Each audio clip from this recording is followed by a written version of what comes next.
বর্তমান যুগ আধুনিক তথ্য প্রযুক্তির যুগ।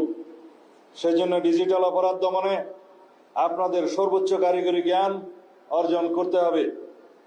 সাইবার নিরাপত্তা থেকে শুরু করে আধুনিক অপরাধ তদন্তে আপনাদের অগ্রণী ভূমিকা পালন করতে হবে। বর্তমান সরকার দুর্নীতির বিরুদ্ধে জিরো টলারেন্স ঘোষণা করেছে। দুর্নীতির করাল গ্রাস যেন আপনাদেরকে স্পর্শ করতে না পারে সেদিকে সদা সতর্ক থাকবেন। আমি বিশ্বাস করি 43তম বিসিএস পুলিশ ব্যাচের প্রতিটি সদস্য দেশ ও জাতির প্রত্যাশা পূরণে নিজেদেরকে নিয়োজিত করবে।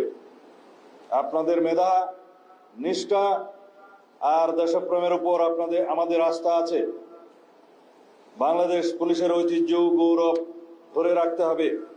মুক্তিযুদ্ধের চেতনা ও 2024-এর ছাত্র গণ অভ্যুত্থানের শহীদদের আত্মত্যাগের প্রতি সম্মান জানাতে এবং একটি শান্তিপূর্ণ ও উন্নত গণতান্ত্রিক বাংলাদেশ বিনির্মাণে আপনাদের ভূমিকা পালন করতে হবে। এই আমাদের প্রত্যাশা। আমি আপনাদের উজ্জ্বল ভবিষ্যৎ কামনা করছি। বক্তব্য শেষ করার আগে বাংলাদেশ পুলিশের একটি প্রত্যাশা আছে, আবেদন আছে।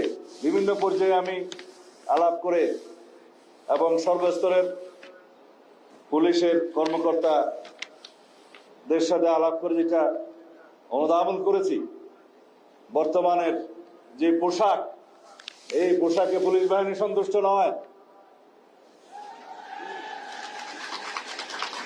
সুতরাং